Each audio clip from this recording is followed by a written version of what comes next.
You're watching TAG TV. Good afternoon, and thank you, Nancy, for that kind introduction and for your leadership. Thank you to the United States Institute of Peace and to the International Advisory Council for inviting me here today. As Nancy mentioned, I'm honored to have been selected to serve on the board as the representative of the State Department. Before I begin my remarks on humanitarian assistance, I wanted to just note that today is a bittersweet day for me because Secretary Tillerson is actually returning to his home in Texas today. He'll remain as Secretary of State through the end of the month, but he's departing the building today, and we'll have a ceremony for him in the lobby as he departs. But I wanted to take this opportunity to tell you how much he's meant to the department and to me personally. His work for our country, leading the department, his voice for peace, for humanitarian assistance, has been an inspiration for me, and I have been honored to work for him, to have been selected by him to serve as Deputy Secretary of State, and I think if it's all right with you, if we could offer him a round of applause in tribute to his service.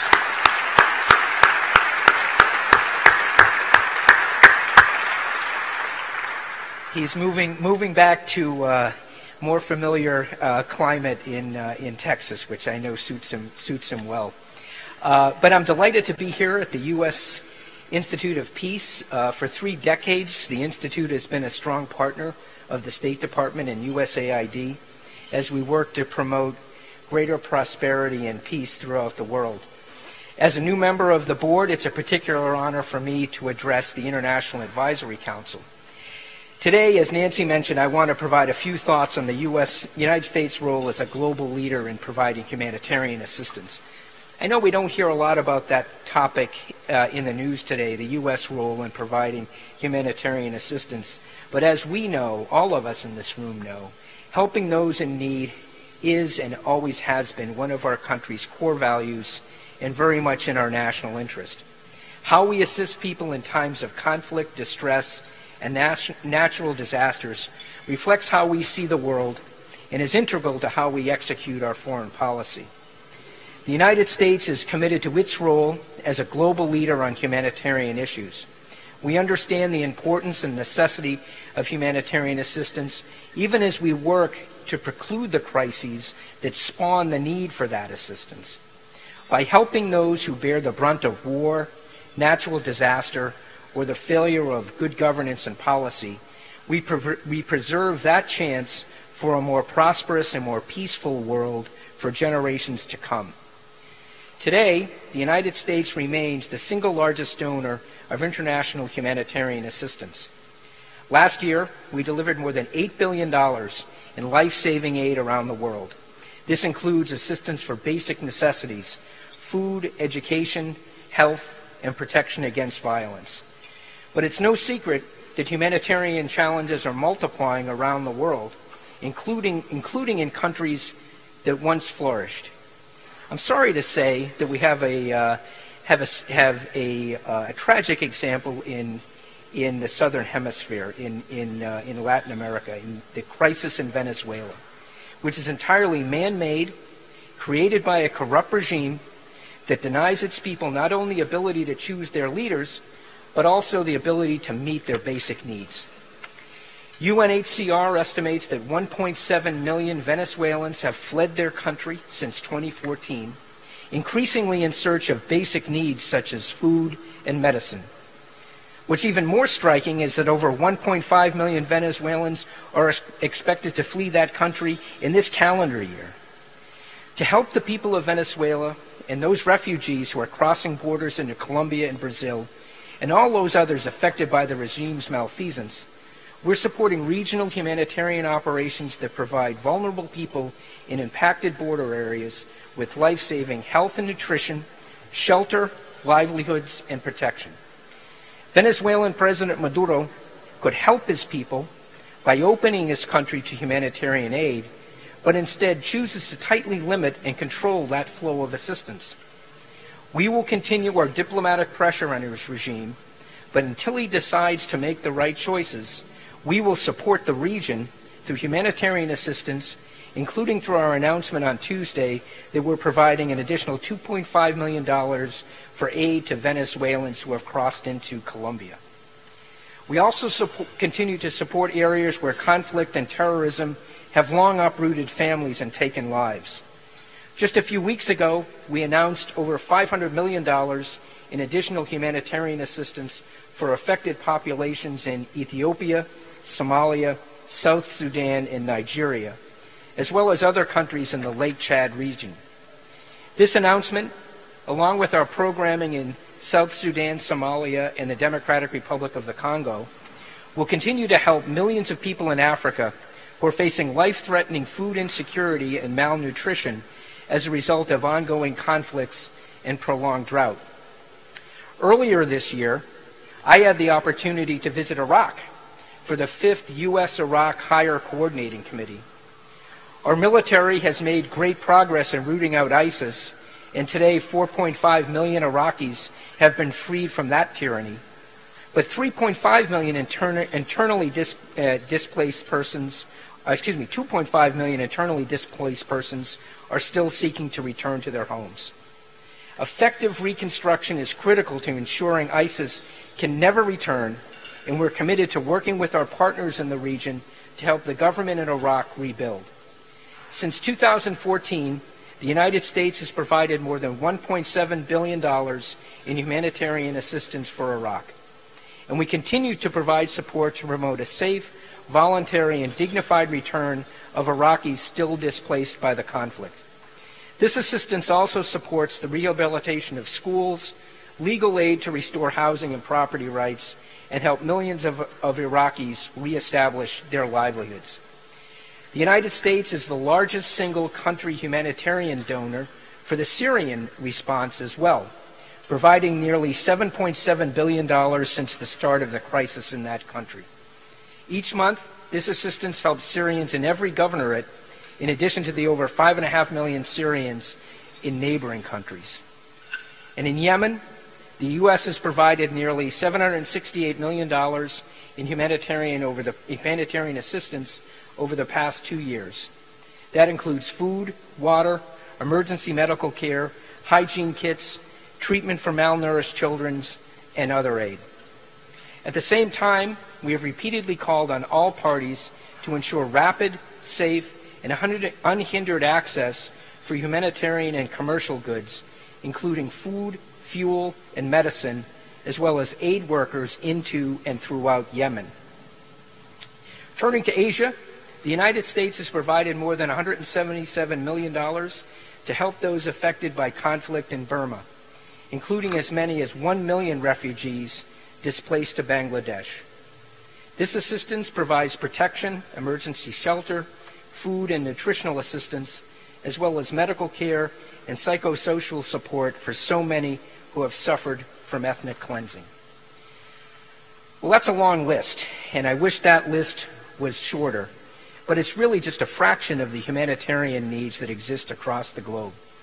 And despite our best efforts, most of these crises, conflicts, and natural disasters are not going to stop anytime soon. Most will ultimately require a diplomatic solution, results that we are working toward each and every day. But until those solutions arrive, you can count on the United States to help everyone where we can to alleviate suffering and save lives. But one government or one entity can't tackle these issues alone. We all know that the urgency of the crises we face demands a global response.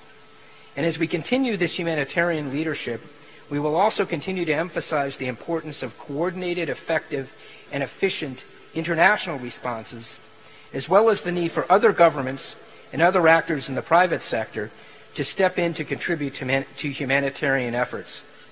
This multifaceted advocacy, including through our engagement with the United Nations and directly with partner nations around the world, focuses on expanding the number of donors, increasing the global contributions to humanitarian appeals and responses, as well as advocating for humanitarian access wherever necessary. We need other governments, NGOs, and the private sector to work together to respond to humanitarian crises at every phase. The United States is working with international partners to provide funding, technical assistance, and other forms of support that help leverage humanitarian and development investments. And, most importantly for this audience, we need USIP to highlight these issues wherever they arise and promote preventative diplomacy and peaceful resolutions. We also believe the private sector has great potential to provide meaningful support and engagement in humanitarian responses. We hope that organizations like USIP can help us partner with the private sector to help the vast number of people around the world who are affected by crises and to address long-term sustainability challenges. A global response with increasing financial support of multiple nations and groups is essential to effectively moving more help to the many who are in need and to ensure greater regional stability across the globe. Those are some preliminary thoughts from me. I know I've thrown out a lot of numbers and countries, but it's important for me to come here and emphasize the importance to the Department of State of our humanitarian mission through our colleagues with USAID and working through our own bureaus. So I think there's an opportunity now for questions. I'd like to turn it back over to Nancy. If there are topics you'd like to talk about, I'd like to continue our discussion.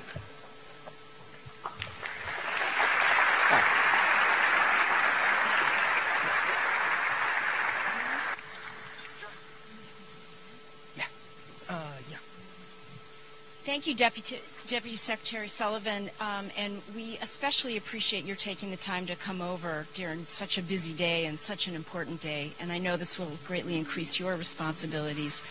Thank you also for a rather sobering tour globally, and for the leadership that the United States continues to provide on humanitarian assistance. So you just described an overwhelming number of crises with increased flows, increased needs.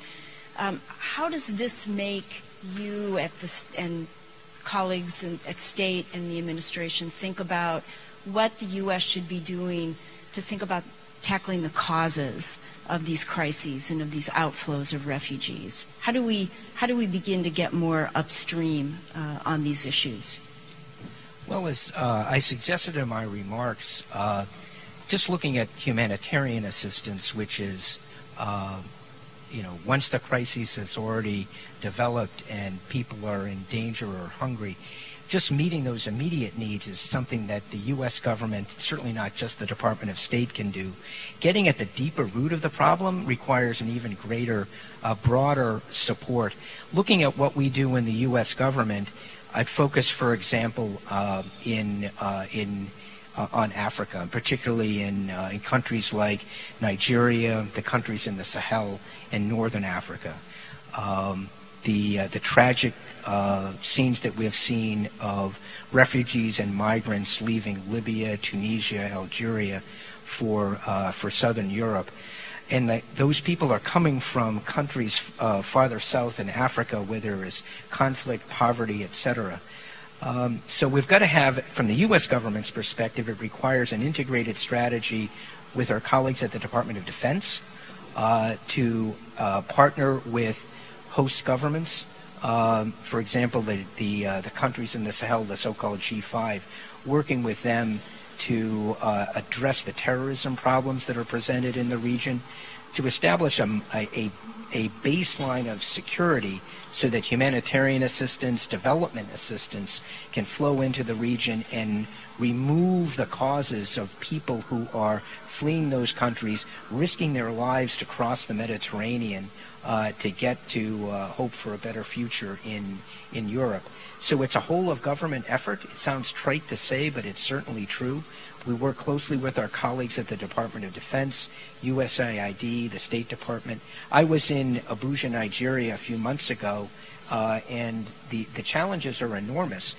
The the threat from Boko Haram and ISIS West Africa, particularly in northwestern Nigeria, is very serious, as we've seen just in the last few weeks with the kidnapping of another 110 schoolgirls, most of whom have been released, but only on the condition that they not be allowed to go back to school, which is astounding on its face. But we're thankful that at least most of those young girls have been released. But we've got to address the security situation, but there are deeper problems, economic and social, that require not just U.S. government assistance, but assistance from a wide array of private organizations, other countries, the United Nations. So that's what we're looking to mobilize to address the causes of the refugee flows out of that area and prevent these crises from developing. So just building on that a little bit, you mentioned in your remarks the entirely man-made causes of what's going on in Venezuela. Sadly, you could say that about any number of places around the world. And I'm very taken by the statistic that notes a decade ago, 80% of our humanitarian assistance went to victims of natural disaster. A decade later, that's flipped. You alluded to it in some of your previous answer, but if we could just go a little further in terms of how does that therefore change how we think about the response? It's not only humanitarian assistance, but necessarily thinking differently about how some of our other assistance and activities work together, not just to meet the suffering, but to resolve the sources of the conflict.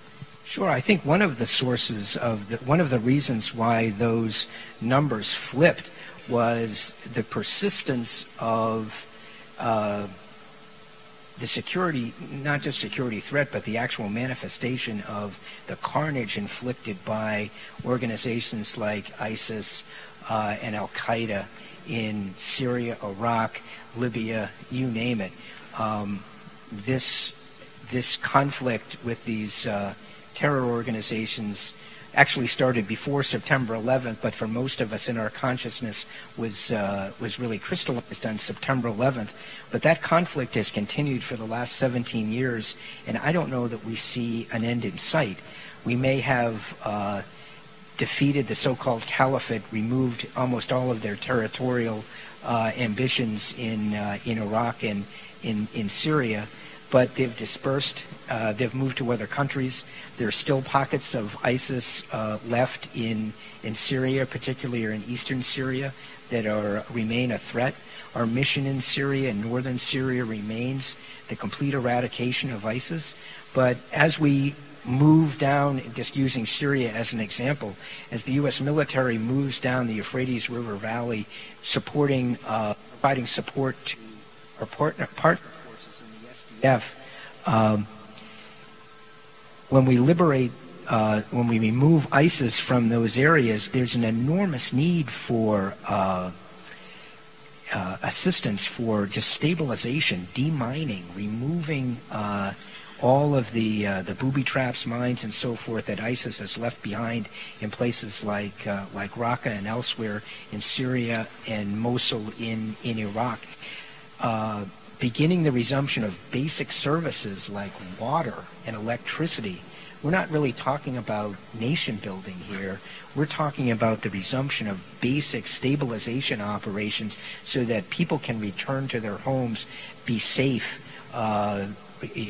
removing rubble from streets for buildings that have been damaged and are dangerous to return to, knocking them down and clearing away dangerous obstacles, demining, as I mentioned. Those types of assistance and stability operations is something that's very necessary for us to provide. As soon as our military moves out, we're looking to move in USAID, State Department, other U.S. government entities to provide that type of stabilization assistance so that refugees can return to their homes as soon as possible, not before they're ready to, but when they're ready to. We don't want to force people back into situations that are still dangerous. Refugees should return home when it's safe for them to do so, and it's incumbent upon us and partner countries and nations and organizations to do all we can to repair that damage that's been done once our military and partner forces have eliminated the security threat. So it's a huge challenge for us just in Iraq and Syria.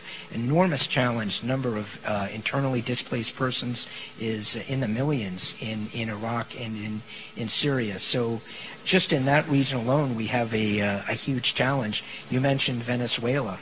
A different situation, but one that's been persistent over a number of years with first the current Maduro administration, but its predecessor administration really governing in ways that have driven what was once a vibrant economy over the brink into an economic disaster at this point. A country so rich in natural resources, but now its people are suffering. They're fleeing fleeing in enormous numbers across the borders of Brazil and Colombia, straining the resources of those countries. Also, the outbreak of disease in Venezuela now. You may have seen that the incidence of tuberculosis in Venezuela has spiked.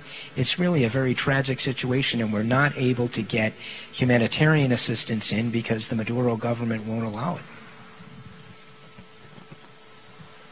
You mentioned the number of Venezuelans who are fleeing across the border into Colombia, and Colombia, of course, is itself in a precarious place, struggling to implement a peace accord that ended 50 years of its own very bloody civil war.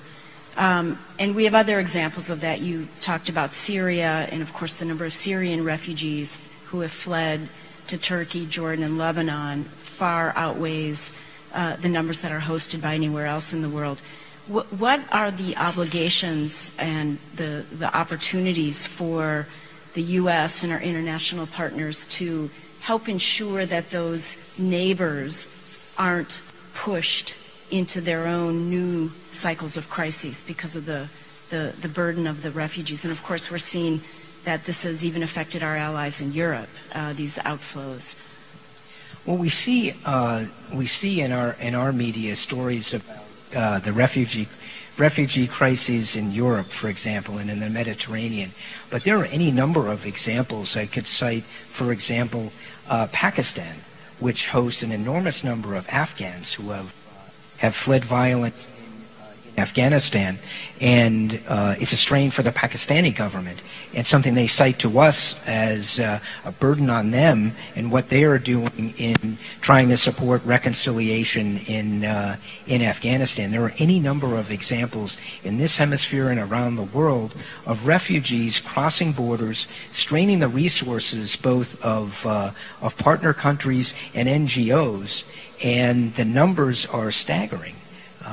Millions of people displaced, and this administration is focused on, the president has made it a point of, the media is focused on defense spending, but we're also pushing at the State Department for other countries and organizations to do more to support humanitarian relief and assistance. We'll remain the leader in humanitarian assistance, we the United States, but we want to see other countries stepping up and addressing that problem, which is global in scope and staggering in the numbers of people affected. And you mentioned several times the importance of working with partners, and I think we've seen U.S. leadership has always been important in mobilizing that kind of joint effort to address needs. Are you seeing that there's a willingness to join together, not just on the provision of humanitarian assistance, but on really tackling those root causes as well? Yes, in certain areas. We had a very good conference a few weeks ago in Brussels to address the situation in the Sahel. The G5 conference in Brussels attracted, I think it was 70 governments, many heads of state. It was sponsored by the EU, but is an example of the United States working with partners, including the French have been great leaders in this, to address that crisis in the Sahel and surrounding areas, the Lake Chad Basin, is an example of work by a large number of countries from around the world, not just the region, not just European countries, but countries from around the world to address the security situation, supporting the G5 nations as they try to build their security services to protect themselves, but also providing humanitarian assistance, stabilization assistance, and development assistance for that region. And I'd cite that as an example of where the world community has come together to address a serious problem. And I want to go back to Iraq. You noted some of the efforts that are underway. I actually just was there recently with our board chair, Steve Hadley, and we were struck by what a pivotal moment this is for Iraq. And there have been 3 million internally displaced who have already returned home, and of course, as you noted, 2 million more, especially from some of the hardest hit areas like Mosul. We have elections coming up in May. There are a lot of challenges left in Iraq. What do you see as the critical, most important issues alongside humanitarian assistance that have to be addressed, and the most important role that the U.S. can play in helping those 2 million displaced Iraqis still go home, and also to keep Iraq from falling into yet another cycle of conflict? Certainly. Well, we've worked very closely with the government in Baghdad, with the Abadi government and their military and security forces in defeating ISIS, moving through Anbar province up to Mosul and the liberation of Mosul. But that was really just it was just the start of what is a much larger undertaking, which is now going to require long-term efforts for first stabilization, as I've mentioned, demining large swaths of urban areas, making places habitable again for internally displaced persons to return. And the Emir of Kuwait hosted a reconstruction conference at the end of January, seeking support from other countries for development in Iraq. We were pleased that there were commitments of over $30 billion, but that's probably a third of what's needed to rebuild by what has been destroyed by war and terror in Iraq. Our most immediate focus in Iraq is seeking a peaceful election in May, as you mentioned. We have been working with Prime Minister Abadi and the government in Erbil to reconcile the government of the KRG with the national government in Baghdad. I was actually in Baghdad and Erbil about a month ago, 6 weeks ago now, to encourage a rapprochement between the Kurds and the national government. We've seen some progress recently. Steps have been made to reopen the international airports in Iraqi Kurdistan. It was very sad to go back to Iraq. I had traveled there a number of times when I served in the Bush administration to Erbil. And when I was last there in 2008, which was to travel there, I arrived at the new international airport, which had just opened. But because of the dispute between Baghdad and Erbil, the airport had shut down. So when I flew in late January, my plane was the only plane on the tarmac, with all of these gates emptied, no international flights in. We've worked hard to get the government in Baghdad to work with the government in Erbil. The airport's being reopened. The government in Baghdad is going to be paying salaries for KRG employees, which is important. Many hospital workers, teachers, etc., haven't been paid in months. So trying to develop improve that relationship and assist the Iraqis in conducting a free, fair, and credible election in May to continue the development of democracy in Iraq. Yeah, we were struck by the shared understanding that without a more inclusive, more accountable government, then Iraq will surely not be able to stay on a positive pathway. So I know that all eyes are on this election with hopes that they'll be able to forge that kind of a government. It's going to be difficult for Prime Minister Abadi to form a new government if he were to get enough votes to be in a position to form a new government if there isn't more inclusivity, particularly with the Kurds and others.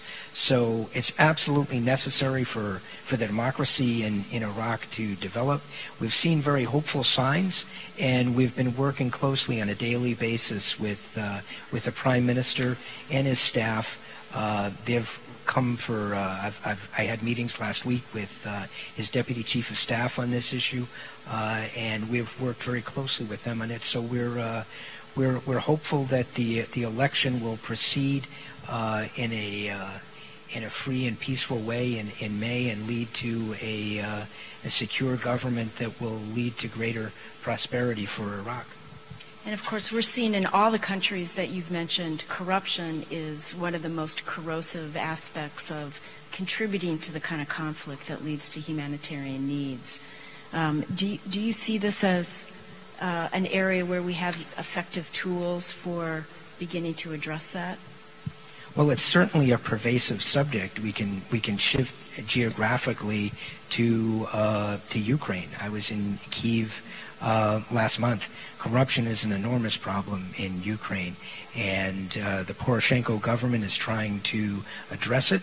It's very difficult. It's a difficult challenge for the government there with the security problems that Russia and Russian-supported organizations pose, occupying territory in the Donbass, and of course Russia's annexation of Crimea. But for Ukraine to survive and to prosper, corruption has to be rooted out, and it's really a legacy of the transition from the Soviet Union to an independent Ukraine. Corruption was allowed to flourish. It's a very difficult system to purge of that scourge, but it's something that's absolutely essential for that democracy, also focused on upcoming elections for its parliament and president. But corruption diminishes popular support and confidence in government, and that ultimately undermines democracy. So it's a priority for us around the world, promoting free and fair elections and eliminating corruption. So I know we don't have a lot more of your time. What keeps you up at night? More than anything else? I could channel my inner Marine 4-star general and quote Secretary Mattis and say nothing keeps me up at night. I keep other people up at night, but I don't have the wherewithal to back up that boast. What keeps me up at night is, and I've said this at town halls when I've visited embassies or embassies around the world, it's not any of these crises that we've discussed. It's managing the Department of State and our personnel issues. Personnel and people of our department. It's the heart of our department. We don't have tanks. We don't have carrier strike groups. We have people, men and women, in the civil service and foreign service, and making sure that they are supported, treated fairly, inspired. That's what keeps me up at night, making sure that they are supported and given the respect they deserve. They have earned. Women and men who have served for decades, in many of them in very, very difficult places, and acknowledging their service, supporting them, and keeping the department on a solid footing. That's my greatest. It's not a worry. It's my priority. So that's what. In answer to your question, that's my highest priority. Again, I want to thank you for joining us during such a very, very busy time. I know we asked you long before some of the recent changes, so we very much appreciate your coming over. Thank you for your leadership during this critical moment. We look forward to having you on our board. We're quite appreciative of your agreeing to do that. And please join me in thanking Deputy Secretary Sullivan for being with us today.